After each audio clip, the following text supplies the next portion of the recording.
Hello, and welcome to a tech podcast series by Seidenberg School of Computer Science and Information Systems.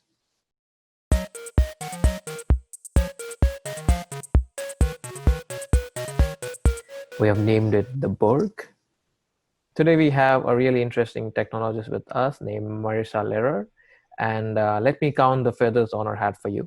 Uh, she has a strong background in technology. She was a part of a presidential campaign recently for Mayor Pete Buttigieg.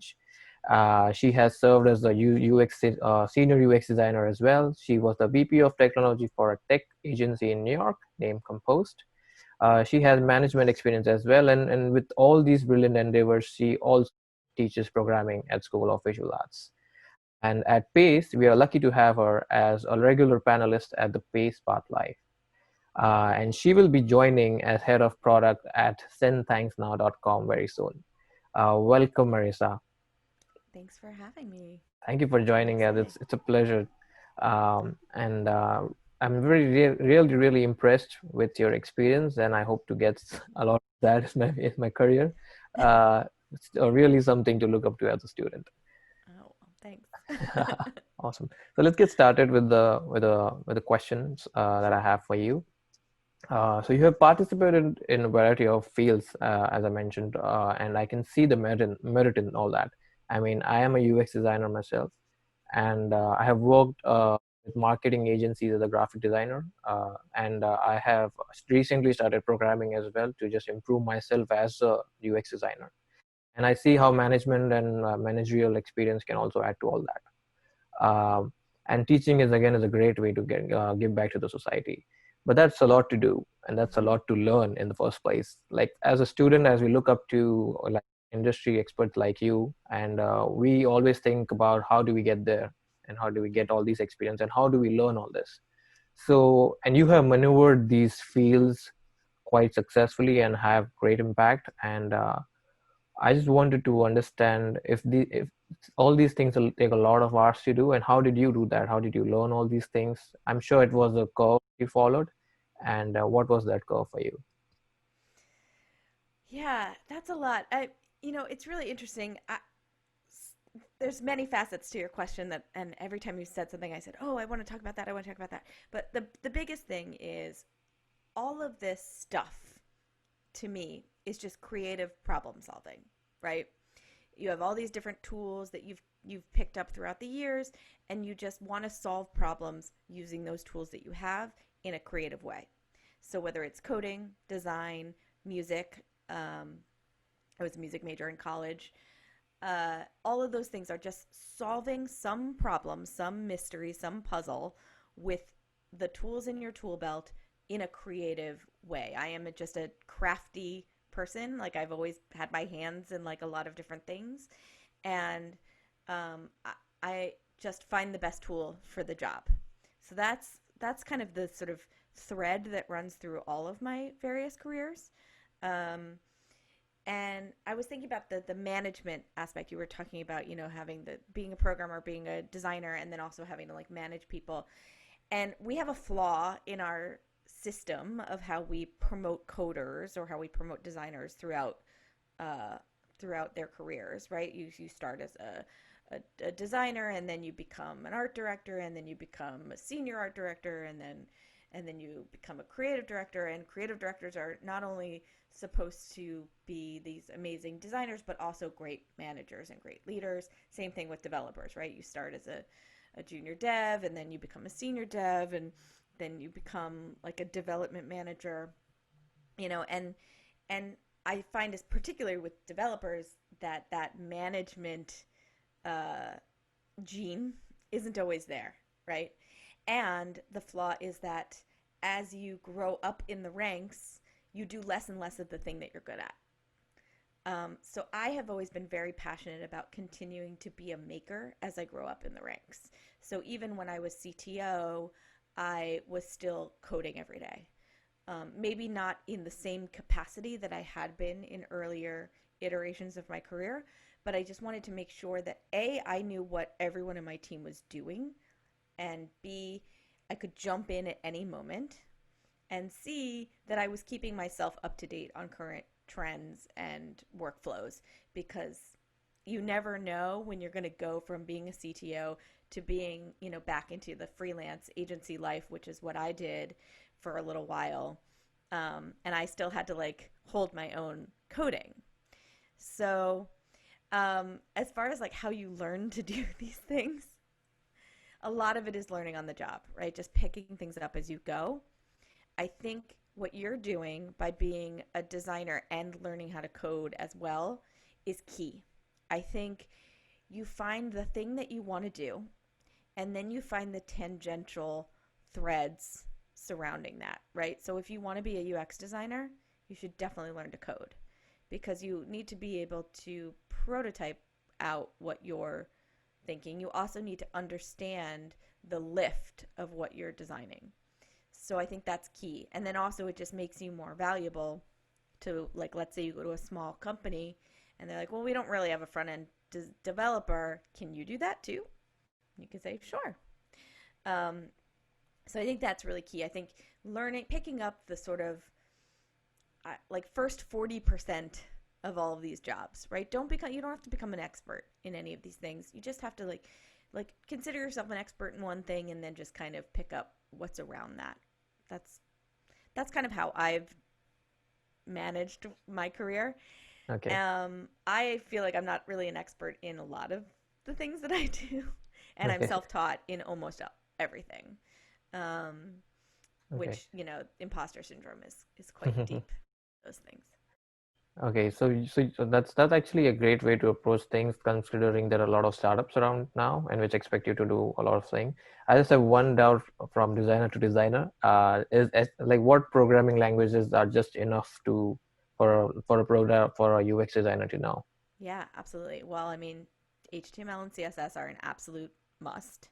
Okay. Uh, and specifically with the CSS, like learn Sass, um, so you can understand design systems and languages and the way that you think about a piece of design, right?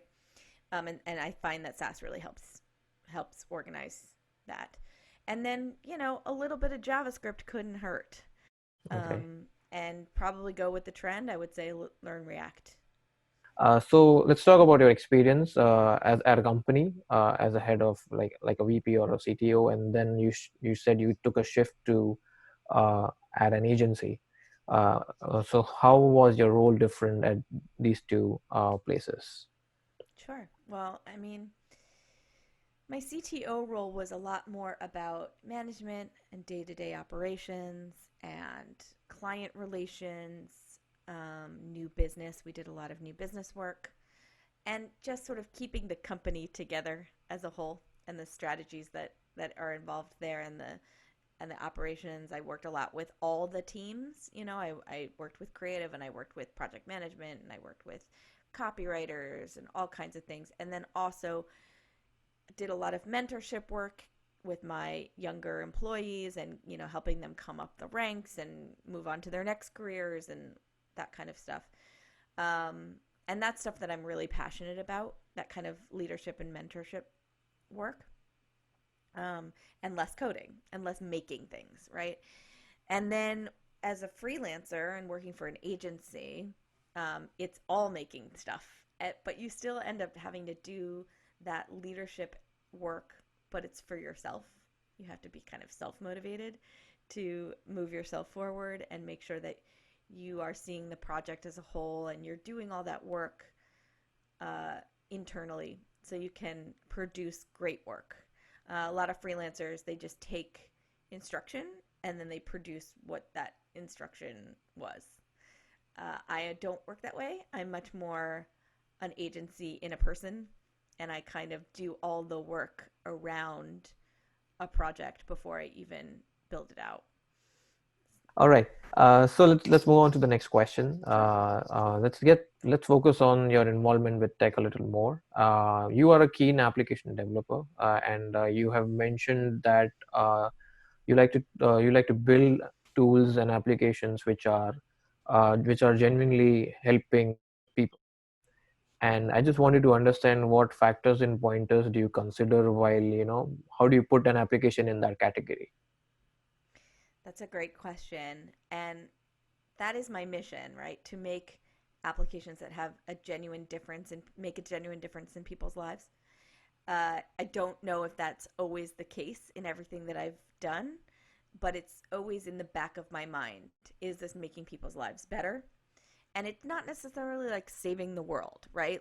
You could build an internal tool for someone that just makes submitting billing easier, and like you've made an impact on their life. So that's the assessment that I make. I'm really grateful for this next job that I'm taking because it's all about gratitude, and it's about making the internet a more loving and grateful place. And I think that really meets my mission. And it just sort of fell in my lap as this like wonderful uh, mixture of all the things that I love to do. So I'm very excited about that. Awesome. So like it's a great situation to get a job in, to be honest. It's a very tough market out there for sure. And I just wanted to understand from a student's point of view, like how should student technologists, like budding technologists, how should they approach this complete COVID situation that's happening? Yeah, I've been thinking a lot about COVID and being a student and having like that, first job thing. I think that this world that we're in is ripe for innovation and for people starting their own thing. I think there's less pressure because there's so many people out of a job, there's less happening, there's less urgency, um, because all you have is time right now. People just have time. And unless you have kids like I do, and then you have no time. But if you were living alone or, and didn't have a job, it's like you have this golden opportunity where you don't have other options other than to do something really cool for yourself that you have been thinking about. And so I think this is a really great opportunity for people who have skills, the skills that you and I have, right, to make stuff and get that out in the world. I think that's amazing. And I'm kind of envious of people who have that kind of time. I know that it's a very lonely time and people are not as productive as they'd like to be. But I think if you can motivate yourself to just get up and start the thing that you've been thinking about, that's like so amazing. And students, I think are particularly in that position where they don't necessarily have a job, they don't have families, they're just on their own, and maybe they're feeling really bummed about the fact that they can't get a job, but like I would say use that as an opportunity. And then I think there's a huge need out there for like connecting the world and startups and ideas that connect the world in a human way. Is There's a tremendous opportunity there. So I would say to anyone who had that kind of time, like just go out and do it and do the thing. And, as students, you'll never be more connected with people who do the same thing as you are right now.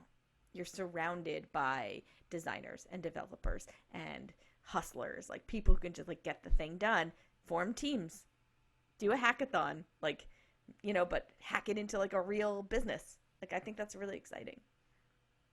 So yeah, like there are a lot of possibilities of innovations currently for sure. There are these buzzwords that are going around, like machine learning and AI and AR and VR, and like these are the trends that are going on right now. And what do you think will be the next big thing, like for a student like me, who needs to like they say you need to prepare for the future right now. So what do you think will be the next big thing that students should focus on? Well, I can tell you that the trend right now is moving away from all of those things, the machine learning, the AI. I think the trend is creating a more human internet, and actually involving humans. Now, if there's a way that one can create a system with the minimal amount of human effort that still feels human, and I'm not talking about AI feeling more human, I'm talking about an actual human interaction with less effort, I think that's a huge win. Okay, awesome. That was a great answer. That's all from me. There's let's just one more question that I'm adding like right now. Sure. What if you have any advice, comments for the students that you would like to give as an industry expert? What like is your stage? So, my very first panel that I ever did at Pace Path Live was about personal brand, and I stick to that. I think that personal brand, if you have the skills to be able to build up a personal brand, and that's through your email, through your website, through your resume, through your business card, just connecting those threads together and making it a cohesive brand, I think it's so impressive. Even my email signature, people tell me, like, I love your email signature. It's so great and it's so exactly who you are. And it brings me to all the right links and all the right places. And I can, any question I might have for you is like usually answered by your email signature. And I think just making those connections easy for people when they can just boil down who you are by just a few touch points, that makes finding your place so much easier because people just feel like they've made a connection with you on a very deep level, even if it's just a quick visual glance at your resume or seeing your website and seeing something on it that they connect with. I think really trying to tell the story of who you are is so key in finding a job. Okay, awesome. Thank you so much for that. Thank you from the PACE community for that. Thank you so much for joining us. It was a great pleasure speaking to you. And I just hope to see you soon. And maybe we can have one more session like this. And thank you so much. Thanks for having me. I love Pace and I'm happy to help in any way that I can. So, Awesome. Thank you yeah, so much. have a Take good one. care. You Okay, too. bye.